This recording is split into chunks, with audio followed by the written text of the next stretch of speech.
Shalom saudara. Boleh sekali lagi saya sapa Bapak Ibu, saudara yang dikasihi Tuhan yang ada di rumah. Katakan shalom. Boleh lambaikan tangan kita. Kita berikan tepuk tangan sorak-sorai bagi Tuhan kita, bagi Raja di atas segala raja, Yesus Kristus Tuhan. Kalau hari ini Tuhan, kami sehat, kami kuat, itu semua karena kebaikan Tuhan. Terima kasih. Kami rindu hari ini Tuhan memuji dan menyembah Engkau. Mari kita satu di dalam doa. Bapa yang sangat baik, Bapa yang penuh kasih, kami bersyukur buat hari ini, buat sukacita, buat kesehatan, kekuatan yang Tuhan anugerahkan dalam hidup kami. Dan hari ini Tuhan, kami datang kepada Tuhan. Kami rindu memuji dan menyembah Tuhan. Kami rindu menaikkan pujian syukur kami kepada Tuhan, sebab Tuhan terlalu baik dalam hidup kami. Tuhan sudah menyertai kami, Tuhan sudah melindungi kami. Dan pagi hari ini Tuhan, kami rindu menaikkan pujian syukur kami, pujian pengagungan kami hanya bagi-Mu Tuhan. Hanya Engkau yang layak dipuji dan disembah. Kami serahkan ibadah kami ke dalam tangan Tuhan dari awal sampai pada akhirnya. Kami sepakat hanya ada satu nama, nama di atas segala nama, Yesus Kristus Tuhan. Bagi-Mu segala pujian, hormat, kuasa, dan kemuliaan dari sekarang sampai selama-lamanya. Di dalam nama Tuhan Yesus yang siap untuk menyenangkan hati Tuhan, sama-sama dengan saya katakan amin. Kita berikan tepuk tangan bagi Tuhan kita. Jiwaku merindukan-Mu, ya Allah yang hidup. Jiwaku haus kepadamu, ya Allah yang hidup. Jiwaku merindukan-Mu, ya Allah yang hidup. Jiwaku haus kepadamu, ya Allah yang hidup. Ku bersyukur kepadamu, sumber pengharapanku, penolongku dan Allahku, tiada yang seperti-Mu. Ku bersyukur kepadamu, sumber pengharapanku, penolongku dan Allahku, tiada yang seperti-Mu. Mari nyanyikan pujian ini bersama-sama. Jiwaku, jiwaku merindukan-Mu,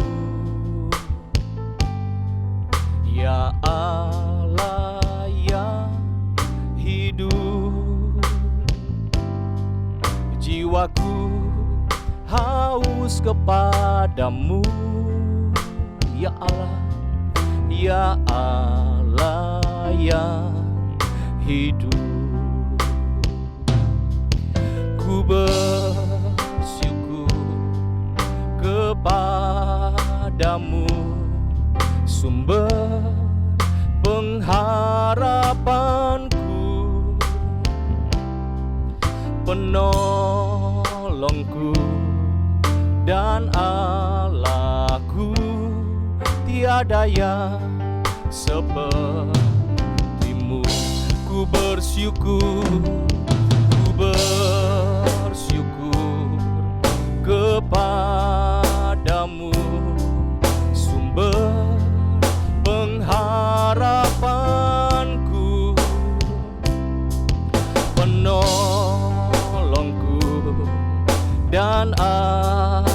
Ku tiada yang sepertimu.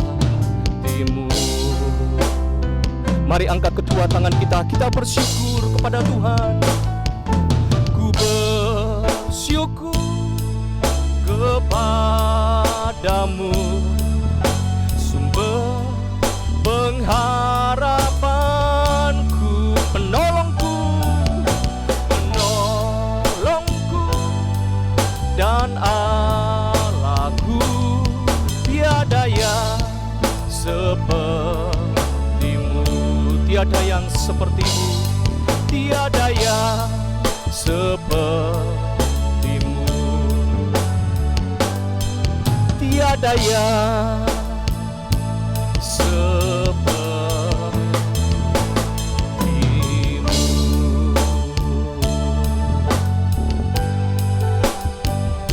Tiada yang sepertimu Tuhan Yesus.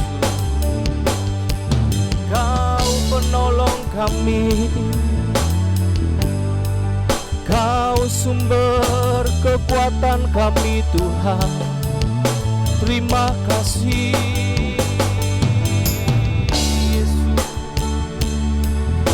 Kami sembah Engkau, kami tinggikan Engkau Tuhan Yesus. Kau yang layak Yesus. Kami datang menyembah-Mu, kami datang meninggikan nama-Mu Yesus. Terima kasih Tuhan Yesus.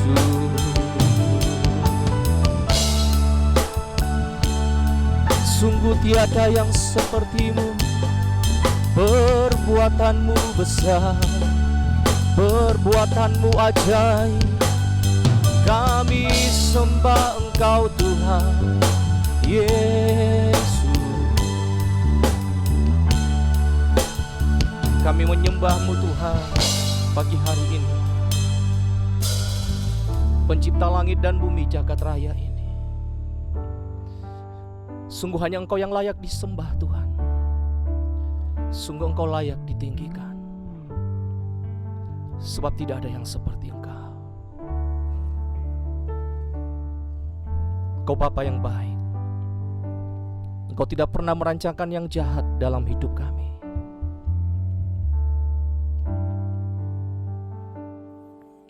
Kaulah Bapakku yang baik, tak pernah rancangkan yang jahat bagiku. Kaulah Bapakku yang setia, tak pernah biarkan ku jalan sendiri. Mari nyanyikan bersama-sama, katakan, Kaulah Bapakku yang baik, tak pernah rancangkan yang jahat bagiku. Kaulah Bapakku yang setia, tak pernah biarkan ku jalan sendiri.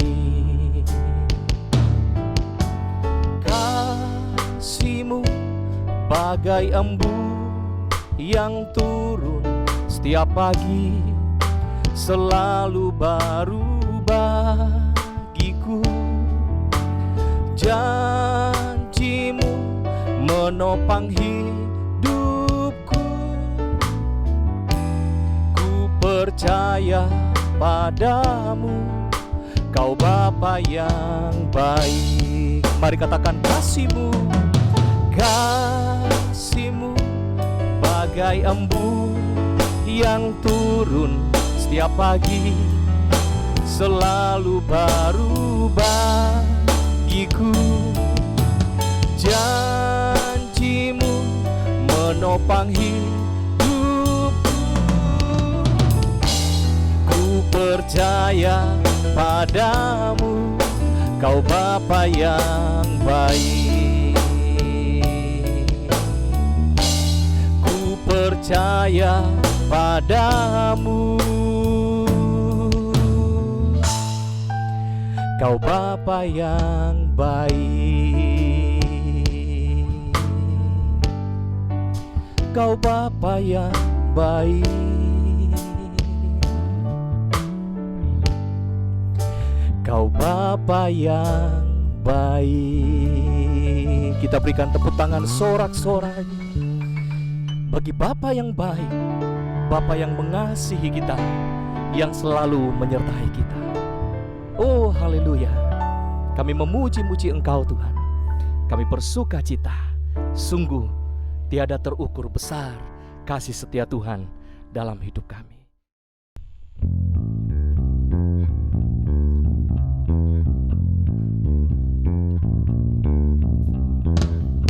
Sungguh tiada terukur besar kasih setia Tuhan dalam hidup kami. Tiada terukur besar kasih setiamu Tuhan.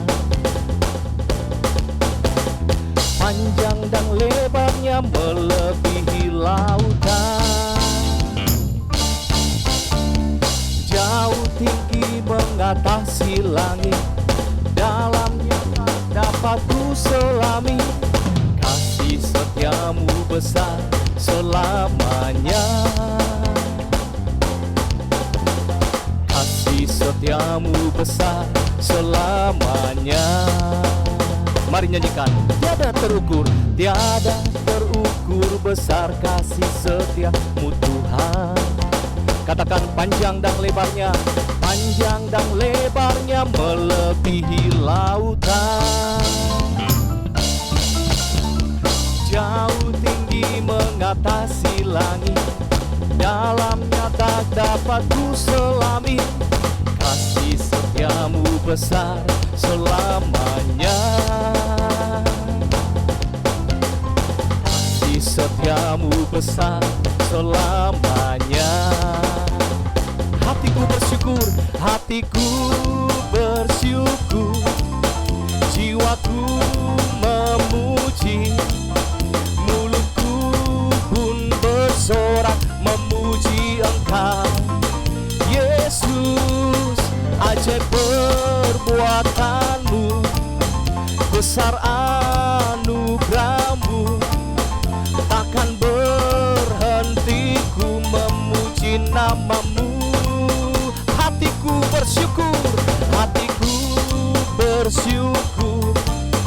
jiwaku memuji, mulutku pun bersorak memuji Engkau Yesus.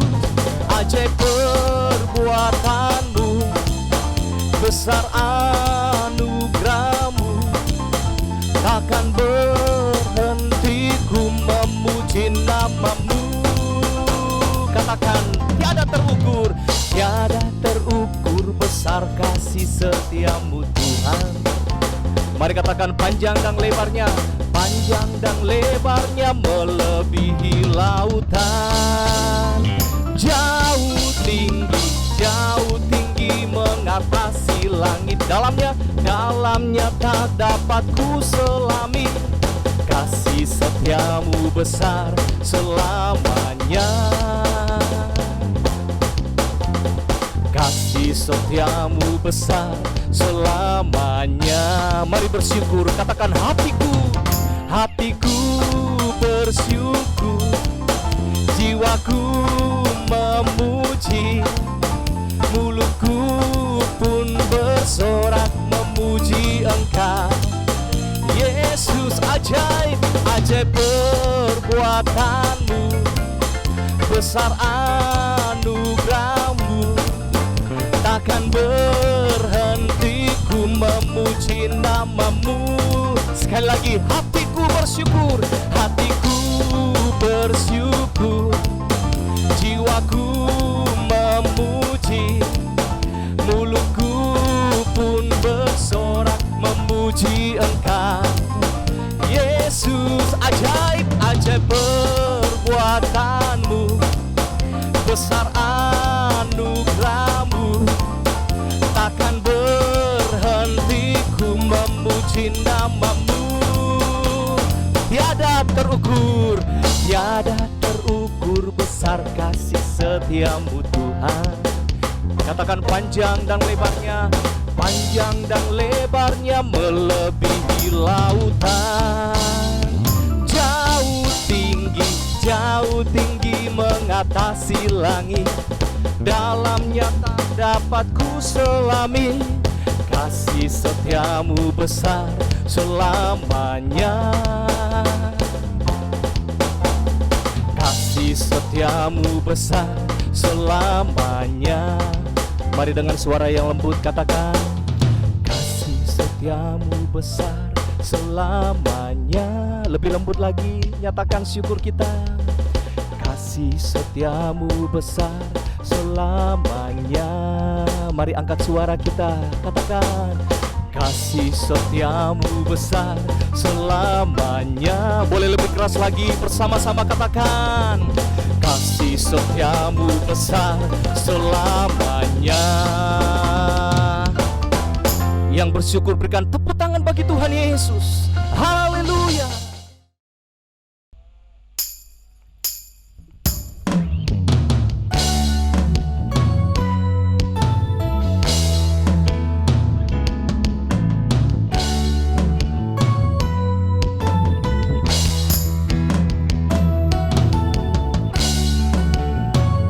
Sungguh tak terukur besar kasih setiamu Yesus. Kau telah mati bagi kami. Tak terukur kasih-Mu Yesus. Kau telah mati gantikan diriku. Kau curahkan darah-Mu untuk tebus dosaku.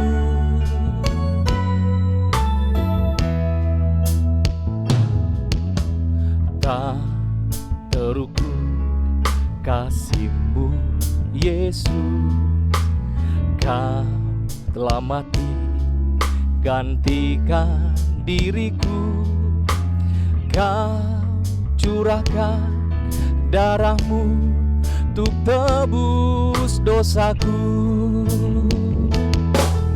Layaklah Kau Tuhan dipuji dan disembah dengan segenap hatiku. Layaklah Kau Tuhan dipuji dan disembah dengan segenap jiwa ragaku.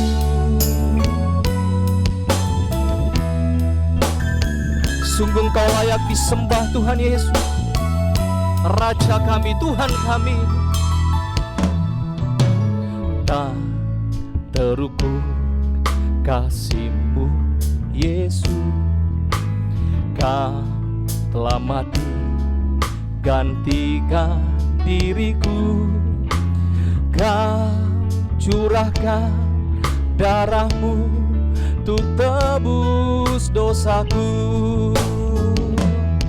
Layaklah Kau Tuhan dipuji dan disembah dengan segenap hatiku.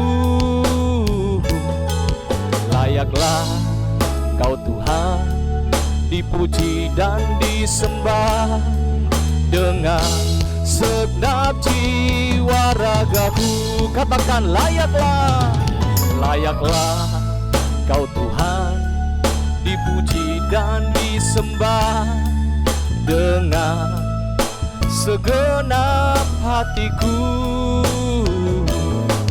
Layaklah Kau Tuhan dipuji dan disembah dengan segenap jiwa ragaku.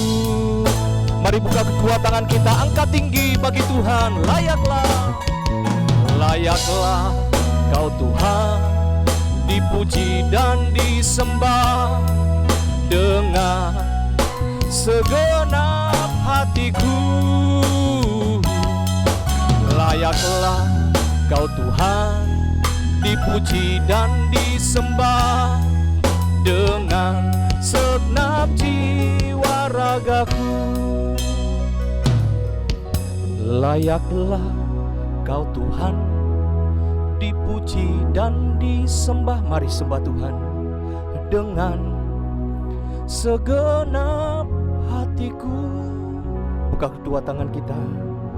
Layaklah Kau Tuhan dipuji dan disembah dengan segenap jiwa ragaku. Mari umat Tuhan yang ada di rumah, sembah Dia, katakan, layaklah Kau Tuhan dipuji dan disembah dengan segenap hatiku.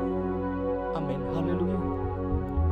Layaklah Kau Tuhan dipuji dan disembah dengan segenap jiwa ragaku.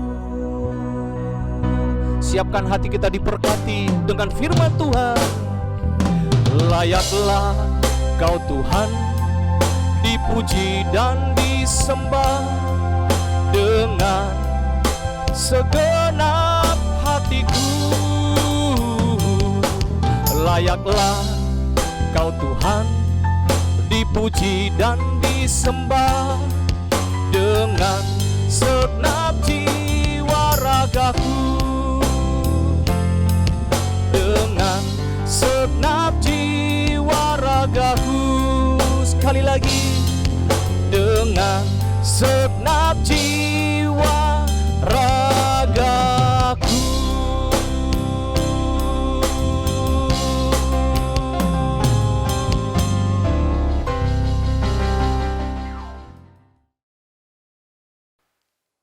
Shalom saudara, salam sejahtera di dalam kasih Tuhan Yesus Kristus. Sebelum kita merenungkan firman Tuhan, mari kita mau masuk dalam doa. Bapa dalam surga, kami bersyukur Tuhan buat kesempatan yang masih Engkau berikan kepada setiap kami. Untuk hari ini kami bisa sama-sama belajar akan firman-Mu Tuhan. Bukakanlah pengertian-Mu Tuhan, supaya setiap kami bisa memahami maksud daripada firman-Mu ya Bapa, sehingga kami bisa hidup sesuai dengan kehendak-Mu, sesuai dengan firman-Mu ya Bapa. Terima kasih Tuhan Yesus, kami mau sambut firman-Mu. Hanya di dalam nama Tuhan Yesus. Haleluya. Amin. Saudaraku, hari ini kita akan sama-sama belajar satu tema yang berjudul The Rapture.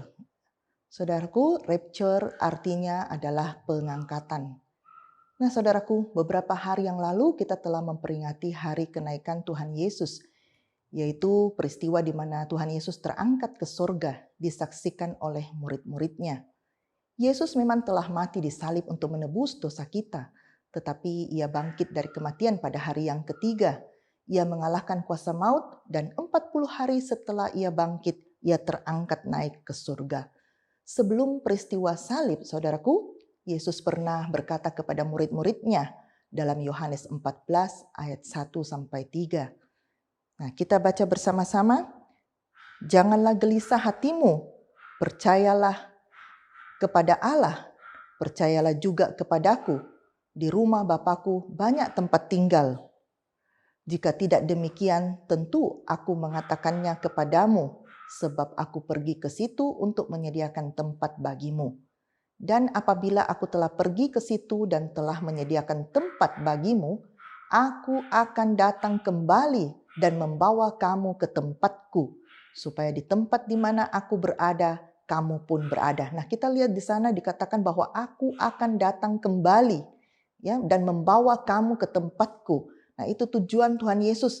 Jadi Tuhan Yesus pergi kepada Bapa untuk menyediakan tempat bagi kita, dan suatu saat nanti Dia akan datang kembali untuk menjemput setiap kita. Jadi saudaraku, jika kita membaca dalam Kisah Para Rasul 1 ayat 11, di mana malaikat Tuhan berkata kepada murid-muridnya bahwa Yesus yang terangkat ke sorga akan datang kembali dengan cara yang sama seperti ketika Dia naik ke sorga.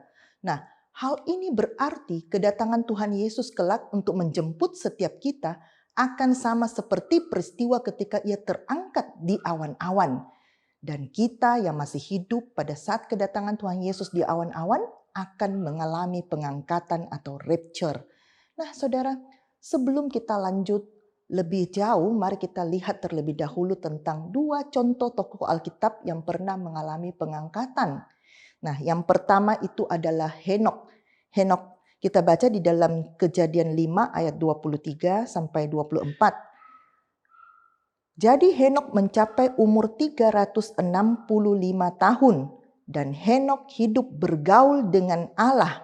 Lalu ia tidak ada lagi sebab ia telah diangkat oleh Allah. Ia telah diangkat oleh Allah. Dan kita baca lagi yang kedua adalah Nabi Elia. Nah ini contoh yang kedua. Di dalam 2 Raja-Raja pasal yang kedua ayat 9 sampai dengan 11.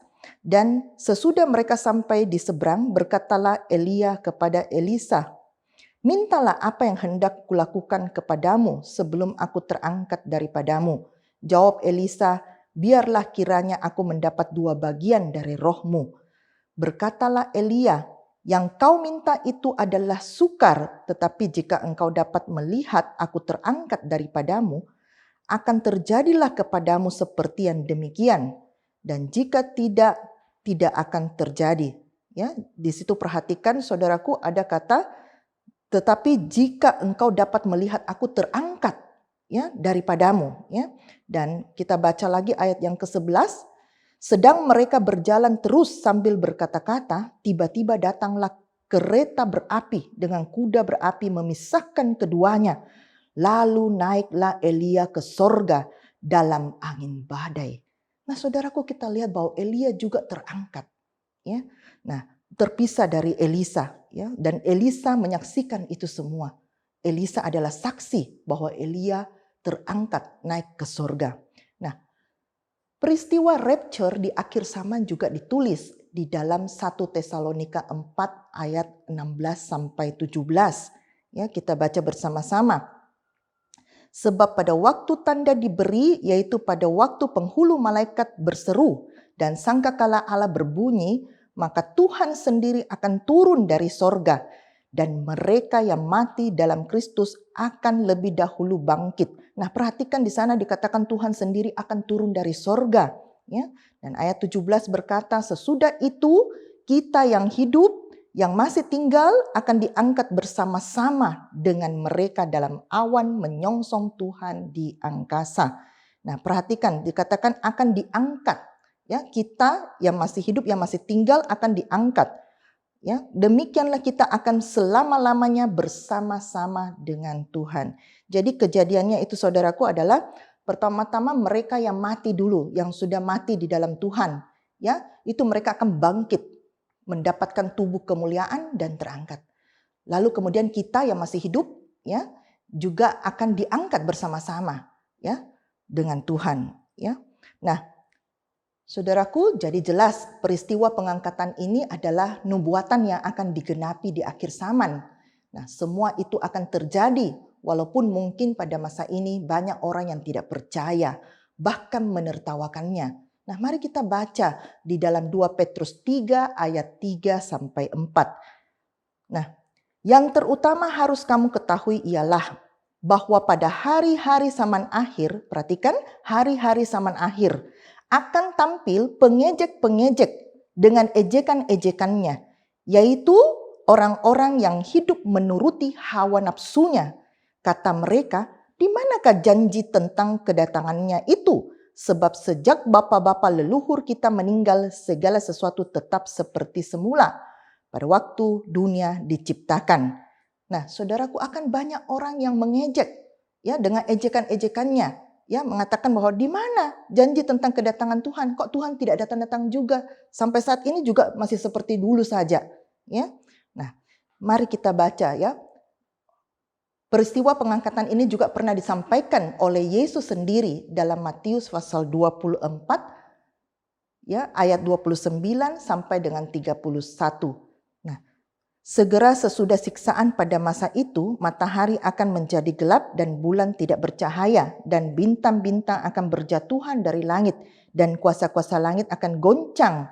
Pada waktu itu akan tampak tanda Anak Manusia di langit dan semua bangsa di bumi akan meratap, dan mereka akan melihat Anak Manusia itu datang di atas awan-awan di langit. Perhatikan, Anak Manusia itu datang di atas awan-awan di langit dengan segala kekuasaan dan kemuliaannya. Dan ia akan menyuruh keluar malaikat-malaikatnya dengan meniup sangkakala yang dahsyat bunyinya. Dan mereka akan mengumpulkan orang-orang pilihannya dari keempat penjuru bumi, dari ujung langit yang satu ke ujung langit yang lain. Saudara, perhatikan kata orang-orang pilihannya. Karena akan ada penjelasannya nanti. Mengapa dikatakan orang-orang pilihannya? Lalu kapan peristiwa rapture ini akan terjadi dan bagaimana kejadiannya? Nah, Matius pasal 24 ayat 36 berkata, tetapi tentang hari dan saat itu tidak seorang pun yang tahu. Malaikat-malaikat di sorga tidak dan anak pun tidak, hanya Bapa sendiri.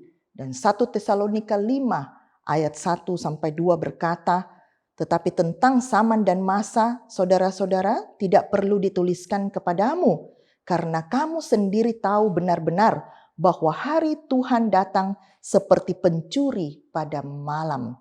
Nah, hal ini berarti rapture akan terjadi secara tiba-tiba. Tidak ada seorang pun yang tahu kapan waktunya. Kita hanya bisa melihat tanda-tandanya seperti yang telah kita baca tadi. Nah, dan jika tadi kita baca bahwa malaikat akan mengumpulkan orang-orang pilihannya, nah itu berarti tidak semua orang Kristen akan mengalami pengangkatan karena tidak semua yang terpanggil itu merupakan orang-orang yang terpilih. Mari kita lihat di dalam Matius pasal 24 ayat 37 sampai 42. Sebab sebagaimana halnya pada zaman Nuh, demikian pula halnya kelak pada kedatangan Anak Manusia. Sebab sebagaimana mereka pada zaman sebelum air bah itu makan dan minum, kawin dan mengawinkan, sampai kepada hari Nuh masuk ke dalam bahtera, dan mereka tidak tahu akan sesuatu sebelum air bah itu datang dan melenyapkan mereka semua. Demikian pula lah halnya kelak pada kedatangan Anak Manusia. Pada waktu itu, kalau ada dua orang di ladang, yang seorang akan dibawa dan yang lain akan ditinggalkan. Kalau ada dua orang perempuan yang sedang memutar batu kilangan, yang seorang akan dibawa dan yang lain akan ditinggalkan. Karena itu berjaga-jagalah, sebab kamu tidak tahu pada hari mana Tuhanmu datang. Nah, saudaraku, hal ini juga terdapat di dalam Lukas, ya, pasal 17 ayat 34 sampai 36, ya. Nah, aku berkata kepadamu, pada malam itu ada dua orang di atas satu tempat tidur, yang seorang akan dibawa dan yang lain akan ditinggalkan. Ada dua orang perempuan bersama-sama mengilang, yang seorang akan dibawa dan yang lain akan ditinggalkan. Kalau ada dua orang di ladang, yang seorang akan dibawa dan yang lain akan ditinggalkan. Jadi tidak semua diangkat, tetapi akan ada orang-orang yang tertinggal dan harus mengalami masa siksaan yang berat. Jadi siapakah orang-orang yang akan dikumpulkan bersama-sama dengan Tuhan? Nah, kita baca di dalam Wahyu pasal yang ke-17 ayat 14b. Mereka bersama-sama dengan Dia juga akan menang, yaitu mereka yang terpanggil dan yang terpanggil, yang telah dipilih dan yang setia. Nah, kita lihat di sini. Yang pertama adalah yang terpanggil. Tetapi bukan hanya yang terpanggil, yang telah dipilih dan yang setia. Ya, Matius 22 ayat 14 berkata, sebab banyak yang dipanggil tetapi sedikit yang dipilih. Ya, jadi tidak semua yang terpanggil itu akan dipilih. Ya, banyak orang yang dipanggil, banyak orang yang menjadi pengikut Tuhan, tetapi tidak semua terpilih. Tentunya orang-orang pilihan adalah yang memenuhi kriteria tertentu.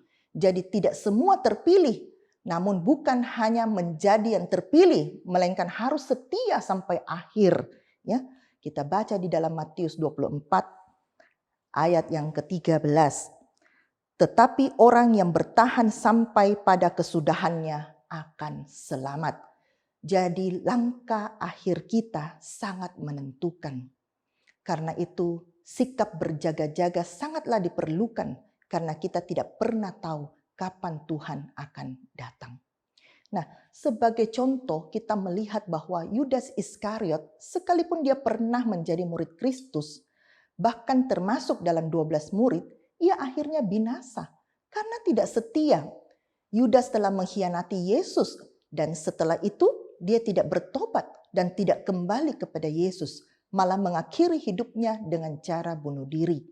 Sedangkan Petrus sekalipun pernah menyangkali Yesus 3 kali, ia mau bertobat dan berubah sehingga hidupnya dipulihkan. Jadi pertobatan yang sungguh-sungguh itu sangat penting dan harus dibuktikan dengan perubahan hidup yang nyata. Mari kita lihat satu contoh lagi di dalam Alkitab, yang mana perumpamaan ini disampaikan oleh Yesus sendiri, yakni di dalam Matius pasal 25 ayat yang pertama sampai ke-13 tentang gadis-gadis yang bijaksana dan gadis-gadis yang bodoh. Pada waktu itu hal kerajaan sorga seumpama 10 gadis yang mengambil pelitanya dan pergi menyongsong mempelai laki-laki. 5 di antaranya bodoh dan 5 bijaksana. Gadis-gadis yang bodoh itu membawa pelitanya tetapi tidak membawa minyak.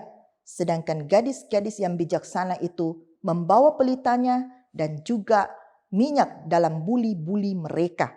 Tetapi karena mempelai itu lama tidak datang-datang juga, mengantuklah mereka semua lalu tertidur. Waktu tengah malam terdengarlah suara orang berseru, "Mempelai datang, songsonglah dia." Gadis-gadis itu pun bangun semuanya lalu membereskan pelita mereka. Gadis-gadis yang bodoh berkata kepada gadis-gadis yang bijaksana, "Berikanlah kami sedikit dari minyakmu itu, sebab pelita kami hampir padam." Tetapi jawab gadis-gadis yang bijaksana itu, "Tidak, nanti tidak cukup untuk kami dan untuk kamu. Lebih baik kamu pergi kepada penjual minyak dan beli di situ." Berikutnya ayat yang ke-10 sampai 13. Akan tetapi waktu mereka sedang pergi untuk membelinya, datanglah mempelai itu dan mereka yang telah siap sedia masuk bersama-sama dengan dia ke ruang perjamuan kawin. Ya, lalu pintu ditutup. Kemudian datang juga gadis-gadis yang lain itu dan berkata, "Tuan, Tuan, bukakanlah kami pintu." Tetapi ia menjawab, "Aku berkata kepadamu, sesungguhnya aku tidak mengenal kamu. Karena itu berjaga-jagalah, sebab kamu tidak tahu akan hari maupun akan saatnya." Nah, dari pembacaan tadi kita melihat bahwa 10 gadis ini sama-sama menunggu kedatangan mempelai pria. Mempelai pria di sini adalah Tuhan Yesus sendiri. Dan kita sebagai gereja Tuhan dilambangkan sebagai mempelai wanita yang sedang menanti kedatangannya. Berarti ke-10 gadis ini adalah orang yang sudah percaya kepada Tuhan Yesus. Tetapi hanya 5 gadis bijaksana yang berhasil masuk dalam kerajaan sorga. Sedangkan 5 gadis bodoh ini ditolak. Nah, gadis-gadis bodoh ini membawa pelita, tapi tidak membawa minyak. Sedangkan gadis-gadis bijaksana membawa minyak dalam buli-buli mereka. Hal ini berarti gadis-gadis bodoh ini tidak mempunyai persiapan yang cukup baik. Sedangkan gadis-gadis bijaksana mempersiapkan dengan sebaik-baiknya. Pelita melambangkan firman dan minyak melambangkan urapan Roh Kudus. Jadi kehidupan orang percaya harus dipenuhi dengan firman dan Roh Kudus. Nah, saudara, bagaimanakah sesungguhnya ciri-ciri mempelai yang akan mengalami pengangkatan? Kita lihat, yang pertama adalah suci dan saleh. Artinya hidup kudus. Ya, kita baca di dalam 2 Petrus pasal 3 ayat yang ke-10 sampai 12a. Tetapi hari Tuhan, perhatikan, tetapi hari Tuhan akan tiba seperti pencuri. Pada hari itu langit akan lenyap dengan gemuruh yang dahsyat dan unsur-unsur dunia akan hangus dalam nyala api. Dan bumi dan segala yang ada di atasnya akan hilang lenyap. Jadi jika segala sesuatu ini akan hancur secara demikian, betapa suci dan salehnya kamu harus hidup. Yaitu kamu yang menantikan dan mempercepat kedatangan hari Allah. Jadi setiap kita yang menantikan dikatakan betapa suci dan salehnya kita harus hidup. Nah, itu yang pertama. Yang kedua adalah tak bercacat dan tak bernoda. Nah, kita lihat di dalam 2 Petrus 3 ayat 14. Sebab itu, saudara-saudaraku yang kekasih, sambil menantikan semuanya itu, kamu harus berusaha supaya kamu kedapatan tak bercacat dan tak bernoda di hadapannya dalam perdamaian dengan Dia. Dan kedua hal ini tidak dapat kita capai tanpa hidup dalam pimpinan Roh Kudus. Sebab hanya kuasa Roh Kudus yang memampukan kita untuk mencapai hal ini. Itu sebabnya kita harus hidup menuruti keinginan Roh Kudus, bukan hidup menuruti keinginan daging. Nah, Roma 8 ayat 6-8 berkata, saudaraku, karena keinginan daging adalah maut, tetapi keinginan roh adalah hidup dan damai sejahtera. Sebab keinginan daging adalah perseteruan dengan Allah. Karena ia tidak takluk kepada hukum Allah. Hal ini memang tidak mungkin baginya. Mereka yang hidup dalam daging tidak mungkin berkenan kepada Allah. Nah, mungkin saudara bertanya, seperti apakah keinginan daging itu? Mari kita baca di dalam Galatia 5 ayat 19-21. Perbuatan daging telah nyata, yaitu percabulan, kecemaran, hawa nafsu, penyembahan berhala, sihir, perseteruan, perselisihan, iri hati, amarah, kepentingan diri sendiri, percideraan, roh pemecah, kedengkian, kemabukan, pesta pora, dan sebagainya. Terhadap semuanya itu kuperingatkan kamu, seperti yang telah kubuat dahulu, bahwa barang siapa melakukan hal-hal yang demikian, ia tidak akan mendapat bagian dalam kerajaan Allah. Sebaliknya, tanda bahwa kita hidup oleh Roh Kudus, yaitu kita menghasilkan buah-buah roh.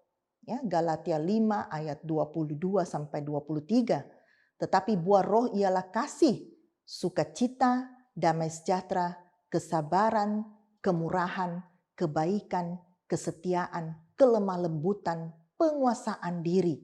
Tidak ada hukum yang menentang hal-hal itu. Nah, saudaraku, biarlah kita senantiasa hidup dipimpin oleh Roh Kudus dan bukan hidup dalam keinginan daging. Dan marilah kita terus belajar akan firman-Nya agar pikiran dan hati kita terus diperbarui sambil kita mempersiapkan diri dalam menyambut kedatangan Tuhan. Walaupun kita tidak tahu kapan Dia akan datang kembali, tapi baiklah kita senantiasa hidup berjaga-jaga. Haleluya, Tuhan Yesus memberkati kita semua.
Mari kita sama-sama menerima berkat Tuhan. Tuhan memberkati engkau dan melindungi engkau. Tuhan menyinari engkau dengan wajah-Nya dan memberi engkau kasih karunia.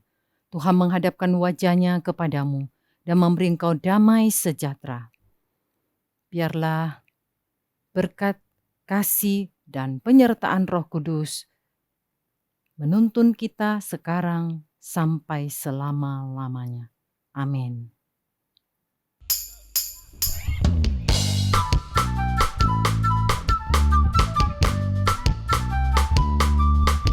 Mari kita bersuka cita sekali lagi. Kita puji Tuhan kita. Mari masuk gerbangnya dengan hati bersyukur, halamannya dengan pujian, penuhi baitnya dengan nyanyian syukur, hadiratnya penuh sukacita. Sebab Tuhan Dia baik dan anugerahnya kekal selama-lamanya. Amin. Tuhan Dia baik dan anugerahnya kekal selama-lamanya. Amin.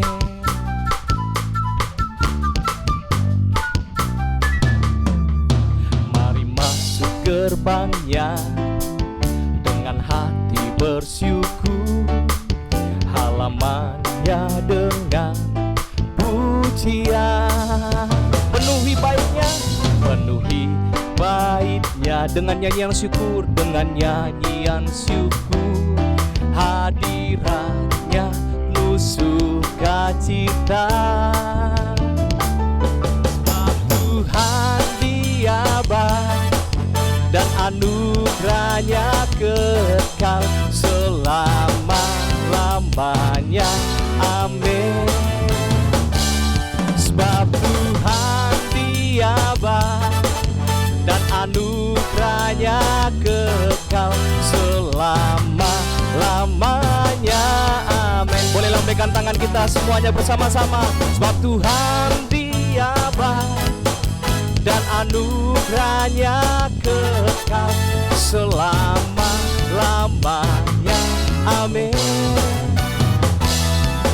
Sebab Tuhan Dia baik dan anugerahnya kekal selama-lamanya. Amin. Selama-lamanya, selama-lamanya, selama-lamanya. Amin.